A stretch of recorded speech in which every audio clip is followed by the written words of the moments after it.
Buenos días, compañeros y profesores. Yo les vengo a hablar acerca de los tamizajes del recién nacido, en donde me toca hablar sobre el tamizaje metabólico, cardíaco y auditivo. Mi nombre es Mariano Gómez, soy interno universitario de la Universidad Autónoma de Centroamérica. Ok, les voy a hablar acerca del cronograma, en donde tenemos la historia, la definición como objetivo principal, cómo se realizan, qué detectan estos tamizajes y algunas conclusiones. Ok, tenemos que comenzar hablando de cómo define la OMS tamizaje, que es el uso de una prueba sencilla en una población saludable para identificar a aquellos individuos que tienen alguna patología, pero que todavía no presentan síntomas. En donde en 1968 Wilson y Jogner dictan unos principios en donde ellos dicen que son los métodos, son principios y métodos para el examen colectivo para identificar enfermedades de tipo colectivas, en donde tenemos que exista un tratamiento efectivo, que haya una incidencia elevada de lo que se busca, que haya una relación costo-beneficio adecuada, que sea barato, sensible y específico. Ahora les voy a hablar acerca del tamizaje metabólico, que se dice que una gotita de sangre es un tesoro de vida. En la historia, el tamizaje metabólico inició en Massachusetts en la década de 1960 por el doctor Robert Gauthrie, que introdujo el uso del papel de filtro para recoger muestras de sangre en neonatos para encontrar una enfermedad conocida como fenilcetonuria. En Costa Rica se da por decreto en marzo de 1990 para la detección de ciertas enfermedades como son la fenilcetonuria, el hipotiroidismo congénito y la enfermedad del jarabe de Arce. Aquí tenemos alguna cobertura nacional en donde se inició en 1990, en donde se ve un incremento en la detección de ciertas enfermedades, en donde tenemos, digamos, en el 2010, en un 98.8%, en donde va un aumento, ¿verdad? Tenemos en Latinoamérica, en el 2007, Costa Rica tenía una óptima utilización de tamizaje, en donde teníamos comparados con Cuba, Chile y Uruguay.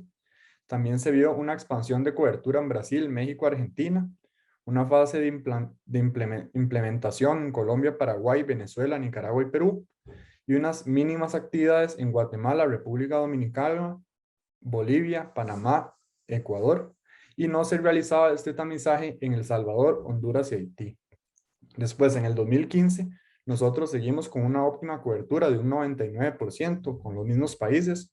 Se incrementó el tamizaje en Colombia y Venezuela. Y también tenemos un reciente, se ha iniciado este proceso en El Salvador y en Honduras, en donde únicamente no se realiza, es en Haití.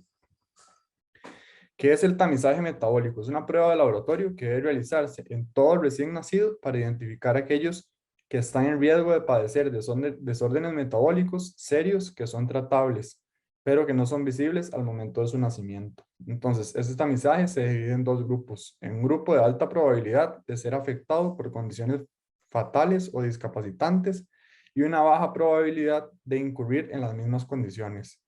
El grupo con alta probabilidad es referido al servicio de salud para un diagnóstico definitivo y un buen manejo y seguimiento. ¿En qué momento se debe realizar este examen? Este examen tiene su máximo beneficio entre el tercer al séptimo día de vida extrauterina. Esto ya que se sabe que las hormonas de TSH están aumentadas en el neonato antes del tercer día y pueden ser elevadas por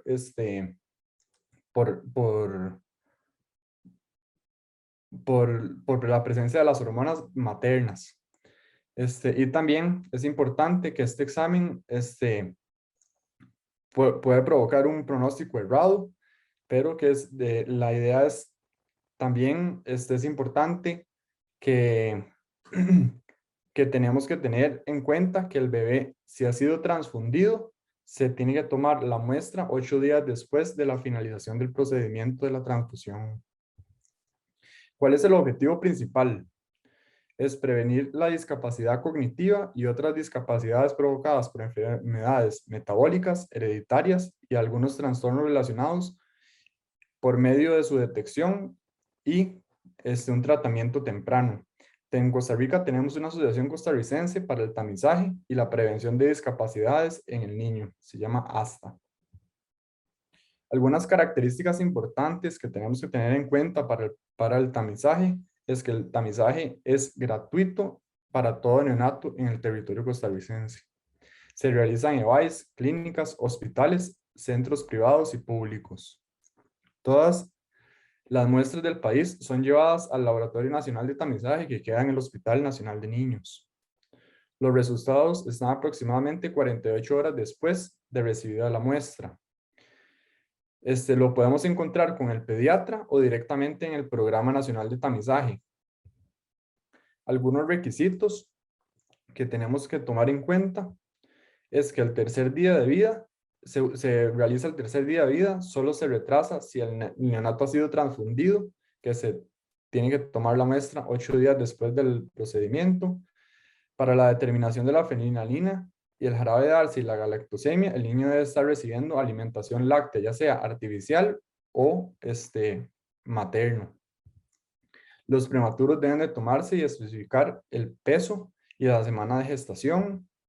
En los niños que presenten olores extraños como dulces o a ratón o húmedos, deben de ser examinados inmediatamente. Si el niño se encuentra en tratamiento con antibiótico, se debe de tomar igualmente y anotarlo en la boleta. Ok, les voy a enseñar cómo se debería de tomar la muestra o cómo se da la toma de la muestra. Hay que preparar los materiales necesarios para el procedimiento, leer correctamente y llenar la boleta. Hay que calentar la zona de punción por fricción mediante un suave masaje empleado por las manos. Hay que ubicar la zona de punción del talón del bebé, en donde aquí tenemos una imagen en donde se puede tomar la muestra, en donde tenemos la cara lateral y la cara medial. Hay que limpiar la zona de punción. Se dice que se puede limpiar con un algodón, pero que no tenga yodo y que hay que dejar que seque. Coloque la lanceta en la zona de punción con el logo de la misma viendo hacia usted o en forma perpendicular al pie. Presione el botón blanco de la lanceta manteniéndolo así por 3 segundos sobre el área de punción. Sostenga firmemente el pie sin presionar la zona de punción. Elimine la primera gota con el algodón. Espere a que se forme una gota grande de sangre. Al desprenderse la gota, debe utilizar preferiblemente dentro del área punteada del papel de filtro. Hay que depositar de la misma manera una gota de sangre en los 4 o 5 círculos delineados por el papel de filtro. Eso es porque algunas muestras vienen con 4 y algunas muestras vienen con 5 círculos delineados. Y la piel del talón no debe tocar en ningún momento el papel de filtro porque lo puede contaminar. Aquí tenemos algunos errores al tomar la muestra. Si se quitó el papel de filtro antes de que la gota de sangre absorbiera dentro del círculo, no se limpió la zona del pie en donde se hizo una punción o el papel de filtro se contaminó con crema, talco, yodo, etc. La punción se hizo superficialmente a la lanceta, no logró hacer el corte adecuado en la piel con la profundidad suficiente, no se secó la solución desinfectante del área de punción antes de tomar la muestra, eso es como el alcohol o el alcohol. Se presentó excesivamente en la zona que rodea la zona de punción, se dejó la muestra sobre alguna mesa o gaveta, no se guardó en el sobre, por lo que se recomienda, es comida por insectos, perdón. Se aplicó una gota, otra gota sobre el papel de filtro, o se aplicó la sangre con un tubo capilar que no se realiza así, ¿verdad?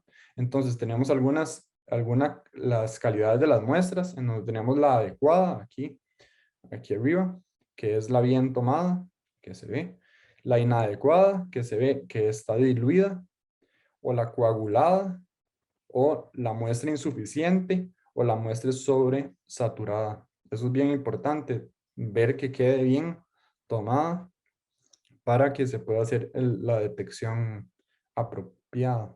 Aquí tenemos la muestra satisfactoria, donde nos enseña el Programa Nacional de Tamizaje, cómo es que debe de quedar. Y aquí está la boleta del tamizaje metabólico. Nos tenemos que llenar con el primer apellido, el segundo apellido, el nombre, la fecha de nacimiento, el sexo, si el bebé es menor de 2.500 gramos, la fecha de la recolección de la muestra, la clínica, la clínica o el centro de recolección, la duración del embarazo, si recibe antibióticos o no, eso es súper importante. El nombre de la madre siempre tiene que llevar el teléfono, la dirección exacta, el número de cédula y el nombre bien claro. ¿Qué detecta el tamizaje? Actualmente esta prueba detecta 29 enfermedades en donde se clasifican en 4 diferentes tipos, en donde tenemos endocrinas, metabólicas, genéticas y hemoglobinopatías. Dentro de los defectos del sistema endocrino tenemos el hipotiroidismo congénito y la hiperplasia suprarrenal congénita. El hipotiroidismo congénito se ve 2 veces más en mujeres que en hombres, y tenemos un hipotiroidismo adquirido en el periodo neonatal, que esto se desarrolla un poco después del nacimiento, y un hipotiroidismo congénito, que es que si el bebé ya trae la afectación en sí. También tenemos la hiperplasia suprarrenal congénita, en donde los neonatos carecen una enzima requerida por la glándula suprarrenal para producir cortisol y aldosterona, que mayormente es la enzima 25 hidroxilasa. Puede haber otras enzimas, pero esta es la más común. Y sin estas hormonas, el cuerpo produce más andrógenos de tipo de hormona sexual masculina. Después, en los defectos del metabolismo, tenemos la galactosemia, la fenilcetonuria, el jarabe de arce, las acidemias orgánicas, los defectos de beta oxidación de los ácidos grasos, la citrullinemia, la arginemia, la tirosinemia, la homocistoniuria. Estos defectos, bueno, ya ayer vimos bastantes porque Tati nos explicó bastante, entonces yo no voy a abarcar tanto en sí en las enfermedades, pero o sea, aquí están presentes y ustedes tienen que saber que son 9.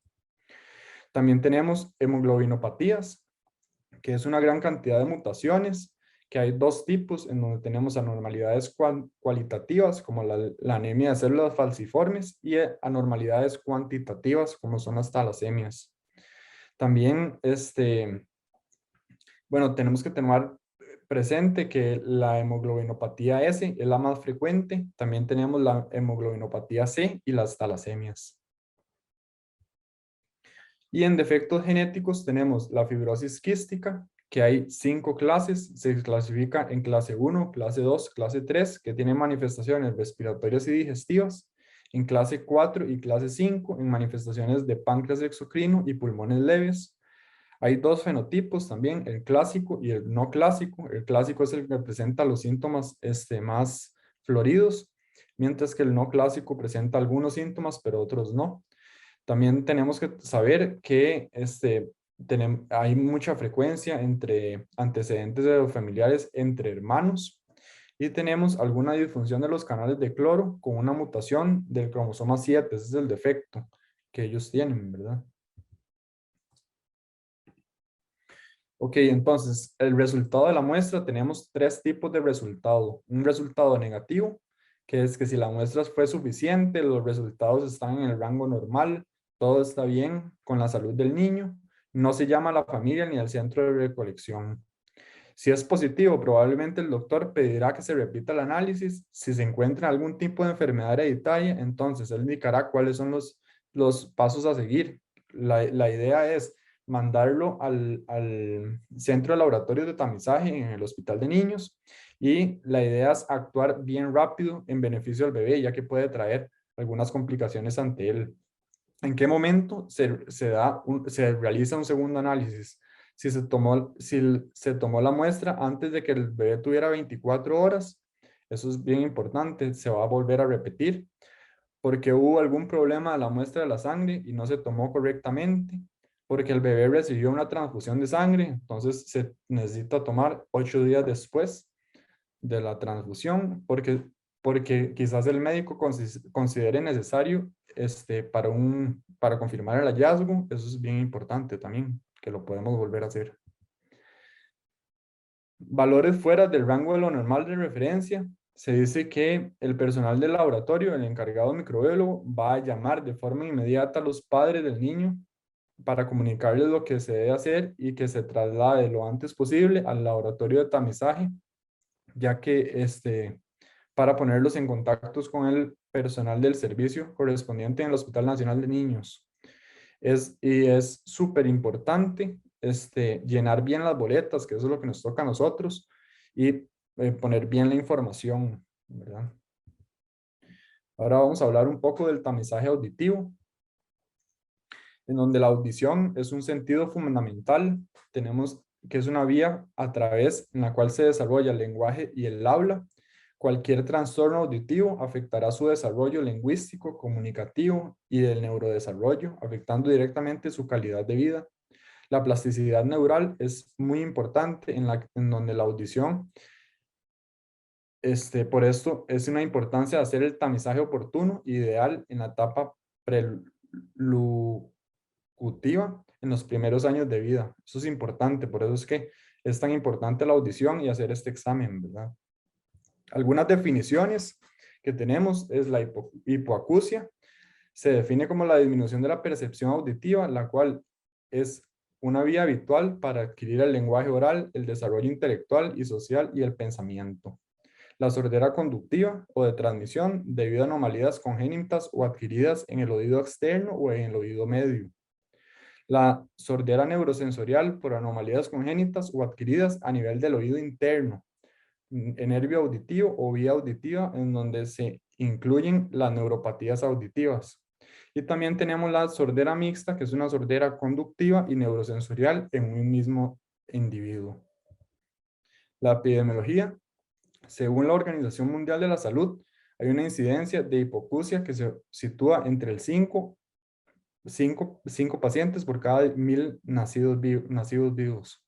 También tenemos hipoacusias moderadas, que son 3 pacientes por cada 1000 recién nacidos, y las hipoacusias severas o profundas, que afectan a un paciente por cada 1000 recién nacidos, y la cifra aumenta de 1 a 10 de cada 1000 nacidos con factores de riesgo.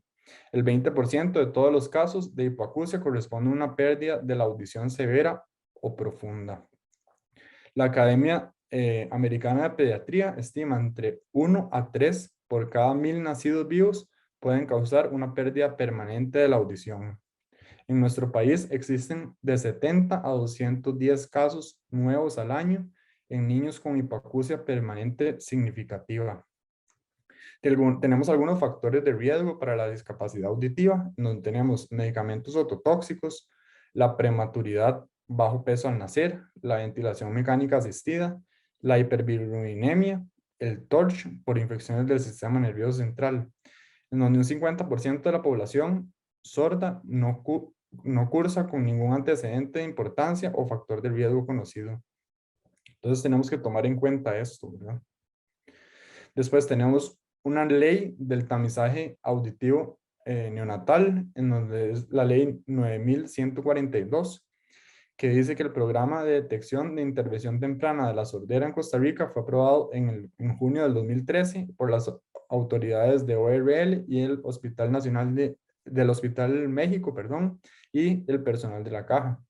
Algunos objetivos es garantizar que todo niño recién nacido tenga derecho a que se valore su capacidad auditiva, garantizar que todo niño con deficiencia auditiva le brinden el diagnóstico y los tratamientos oportunos, promover la atención integral e institucional de los niños con deficiencias auditivas. Esto es súper importante porque ya teniendo ley, todos los niños costarricenses tienen que garantizarles que se les va a hacer todo el proceso oportuno, ¿verdad? El tamizaje auditivo neonatal consiste en la realización de pruebas electrofisiológicas de la audición de los recién nacidos antes de su egreso hospitalario. Eso es súper importante porque tenemos que saber y tomar en cuenta que siempre cuando se egresa a un niño, hay que hacerle ciertos tamizajes. Para la realización de este tamizaje se toman en cuenta dos tipos de tecnologías. Una que es la más utilizada, que son las emisiones fotoacústicas, que evalúa la energía acústica generada por las células ciliadas, tiene una sensibilidad de un 91% y una especificidad de un 85%. Es fácil, no es invasivo y mide sorderas de 20 decibeles. También tenemos los potenciales evocados auditivos automatizados, que tiene una sensibilidad de un 100 y una especificidad de un 98%, que evalúa el nervio auditivo hasta los colículos inferiores, requiere entrenamiento y aislamiento eléctrico y acústico, se utiliza más en neuropatías auditivas y en sorderas mayores a 35 decibeles. Este último se utiliza en la unidad de cuidados intensivos mayormente. Entonces, ¿cómo se realiza? Hay que adaptarlo al lío a la sonda del equipo de emisiones autoacústicas. Se procede a iniciar la prueba presionando el botón de inicio. El equipo automáticamente detecta la ausencia o la presencia de emisiones autoacústicas y en el botón hay que anotar si pasa o si hay que referir. Eso es lo que dice el, el, el, el aparato, digamos. Realizar el mismo procedimiento en el oído contralateral, porque no solo se usa uno, sino hay que verlo en los dos oídos. Entonces, en el primer tamizaje neonatal, se utiliza antes de las 24 horas, aquí tenemos. Si se pasa, ya se lleva el control del desarrollo del crecimiento del niño sano. Si no pasa, hay que referir una cita en un mes, perdón, y se vuelve a repetir las emisiones autoacústicas. Si pasa, se lleva el control del consulta al desarrollo del niño sano, y si no pasa, hay que hacer una valoración en el Hospital Nacional correspondiente. También hay que saber en los recién nacidos, en la unidad de cuidados intensivos, como se los dije, tenemos el potencial de evocados auditivos automatizados. Si no pasa, se lleva al control del crecimiento del niño sano. Si no pasa, hay que referir a ORL, al Hospital México o al Hospital de Niños. Dice que el Hospital Nacional que recibe la referencia debe garantizar la atención del niño antes de los 3 meses de edad. Los resultados se aplicarán tanto en el tamizaje 1 como en el 2, obtenidos por el funcionario, se envían al Centro de Coordinación de Detección Temprana. Entonces eso es súper importante. El profesional de medicina es responsable de explicarle a los padres o tutores los beneficios del tamizaje auditivo nacional universal y de su impacto. Se realiza la prueba en el niño, en todos los niños. Se guarda el registro de las acciones realizadas en el expediente establecido. Se lleva un registro de los recién nacidos tamizados y los referidos al centro respectivos. Y se realiza la referencia en el niño o la niña, la cual falle su segundo tamizaje en uno o ambos oídos. Ok, entonces aquí tenemos la boleta, donde tenemos el número de paciente, la identificación, los apellidos del recién nacido, el lugar donde se realiza, la fecha de nacimiento, y aquí tenemos si pasa o si hay que referir el oído derecho o el oído izquierdo. Así viene. Entonces, ¿cuándo hay que referir? En aquellos recién nacidos que tengan alguna malformación de la oreja o el conducto auditivo. En todo niño que no pase alguno de los dos oídos el segundo tamizaje. En todo niño con una malformación en la oreja o en el conducto de la oreja unilateral o bilateral. En todo niño o niña cuya prueba de potencial evocado automatizado auditivo sea alterada. Entonces, tenemos aquí en el Hospital México y en el Hospital de Niños, que son los centros de donde tenemos que referir. Hay que saber bien en la institución que uno está, en cuál de los dos es en el que uno tiene que referir a estos pacientes. Entonces, aquí tengo a una amiga que les quiere dar una información.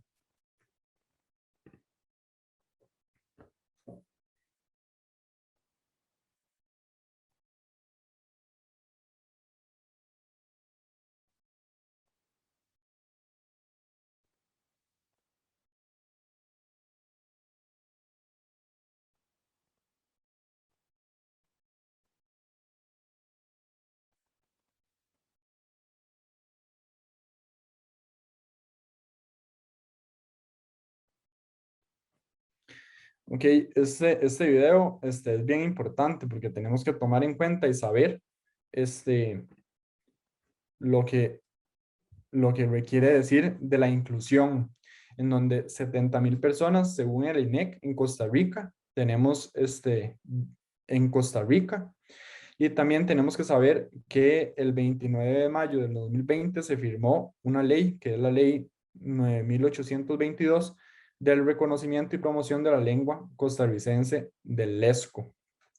Se definió como patrimonio cultural y lingüístico de la comunidad de las personas sordas. Entonces tenemos que saber que estas personas, hay una ley de inclusión y tenemos que saber y tomarlas en cuenta siempre, en todo momento, ¿verdad? También se definió que el 23 de septiembre, ahora vamos a cumplir, es el Día Internacional de las Personas Sordas. Ahora les voy a hablar un poco del tamizaje cardíaco, en donde la historia, en los años 80 se utilizaban los datos ecocardiográficos para la detección de las malformaciones congénitas. En esta etapa se veía en la etapa prenatal, pero en menos de un 50% se veían las cardiopatías congénitas complicadas. Se sabía que había que intervenirlas, pero solo menos del 50% teníamos en estos casos. Durante los años 90 se estudia la utilidad de la oximetría de pulso para la detección temprana de las cardiopatías congénitas complejas en el recién nacido y de término aparentemente sanos. En el 2009 se realiza un estudio en Suecia, perdón, en donde se detectan las cardiopatías congénitas realizando una oximetría de pulso basadas en mediciones en la mano derecha y el pie derecho, en donde se reporta una sensibilidad de un 62% y una especificidad de un 99,8%, en donde se realiza un estudio en la edad postnatal, normalmente de 38 horas en promedio, con un falso positivo de 0,17%. Y luego la oximetría de pulso se demostró un beneficio adicional con un aliado de la exploración física. En ambos tienen un grado de detección de un 92% de las cardiopatías críticas. Entonces se compara con otros hospitales de Suecia que no realizan el tamizaje y vemos que es bastante la detección. El tamizaje cardíaco, las cardiopatías congénitas son las malformaciones más comunes que se presentan al nacimiento, en donde tenemos una incidencia del 1% y causan el 6 al 8% de muertes infantiles, constituyen un 24% de las muertes infantiles por un defecto del nacimiento. Cerca de la mitad se diagnostican en la primera semana de vida y algunas de las cardiopatías más comunes son la persistencia del conducto arterioso, la transposición de grandes vasos, el síndrome de ventrículo izquierdo hipoplásico, la tetralogía de Fallot y la atresia pulmonar. ¿Cómo se realiza este examen? La oximetría de pulso en la mano derecha y cualquier pie en 24 o 48 horas de vida con un aire ambiente de 21% y un ambiente cálido y tranquilo. Ok, la oxigenación del aire ambiente del 21% tiene que ser, no puede ser en un niño con presencia de oxígeno, ya que nos altera esa saturación de oxígeno. Tenemos tres resultados, en donde tenemos un resultado positivo inmediato, un resultado positivo y un resultado negativo. El positivo inmediato es donde hay una saturación de oxígeno menor del 90% en el miembro derecho o en cualquiera de los dos pies. En ese momento hay que solicitar un ecocardiograma para el cardiólogo pediatra y buscar otras causas de hipoxemia. El positivo, tenemos una saturación de oxígeno entre el 90 al 94% en miembro derecho o en el pie y una diferencia mayor o igual que el 4% entre el miembro derecho y el pie. Ahí se deberá hacer es repetirlo en 1 hora. Si sale positivo nuevamente, repetirlo en una tercera hora pero ahí mismo solicitar la referencia al cardiólogo pediatra y buscar las otras causas de hipoxemia. Si sale negativo, es en el momento que hay una saturación de oxígeno mayor del 94% en miembro derecho o en el pie, o una diferencia de menos de un 3% entre el miembro derecho y el pie. Ya aquí se va a seguir el cuidado del cuidado normal del recién nacido sano. Ok, entonces, ¿qué acciones debemos de seguir con estos resultados? Entonces, en el negativo se considera el manejo normal del niño sano. Es importante mencionar que el estudio negativo no descarta toda cardiopatía, perdón. Siempre es importante hacer una buena historia clínica y una buena exploración física que deben de tomarse en cuenta. El positivo inmediato, hay que solicitar una interconsulta al cardiólogo pediatra y realizar lo más antes posible un ecocardiograma y para buscar la cardiopatía. Se pueden hacer otros exámenes, pero no se puede sustituir el ecocardiograma. El positivo debe realizarse la prueba en una segunda ocasión a la hora. Si esta sale negativa, se da por terminado el estudio. Si sale positivo, se realiza una tercera, luego a la hora, y de ser positiva, se realiza una interconsulta al cardiólogo y se hace el ecocardiograma lo antes posible. También tenemos una ley de tamizaje cardíaco en Costa Rica, que es la ley número 40.147, en donde la dictó el presidente de la República y el ministro de Salud el 31 de octubre del 2016, en donde el artículo 1 dice que es para implementar la realización de la prueba del tamizaje poblacional en recién nacidos antes del egreso hospitalario, que sea en establecimientos públicos o en establecimientos privados, con la oximetría de pulso para la finalidad de identificar y abordar oportunamente las cardiopatías congénitas críticas. Entonces, también teniendo una ley, hay que hacerlo y es obligatorio. Y les traigo algunas conclusiones, como son que los tamizajes neonatales se deben realizar en todo neonato nacido en Costa Rica, donde tenemos el tamizaje auditivo, el cardíaco, el metabólico y el visual. Determinar las enfermedades que pueden traer como consecuencia al no realizarlos. Tenemos que saber cuándo se deben realizar los tamizajes neonatales. Al realizar los tamizajes, se sabe que se salvan vidas y previenen consecuencias de patologías detectadas precozmente y son tratables. Saber cómo aplicar estos tamizajes, saber los beneficios que le pueden traer a los niños tamizados, tener en cuenta los resultados de los tamizajes y explicarles a los padres de los niños cuál es el proceso que deben de seguir y tener conciencia de las leyes de inclusión. Entonces, aquí tenemos el carnet de desarrollo integral de la niña y el niño, en donde tenemos el tamizaje neonatal de la prueba del talón. Aquí tenemos en la primera muestra la fecha, la edad y el funcionario.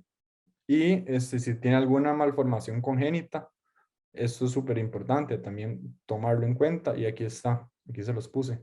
También tenemos el tamizaje ocular. A mí no me toca hablar sobre esto, pero también se los puse aquí para que supieran que existe y que es importante tomarlo en cuenta.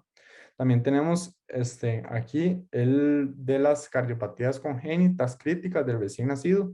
Aquí se dice si la aplicación de la oximetría en el miembro superior derecho y en el pie, si es positivo o negativo y cuál es qué dice el ecocardiograma.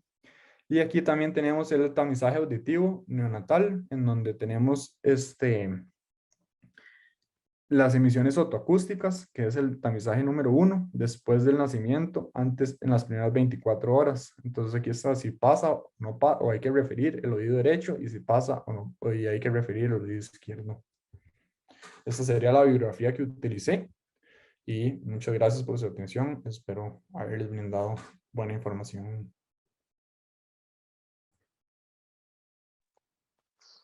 Muchachos, ¿alguna pregunta? O la doctora Mijares, ¿alguna intervención?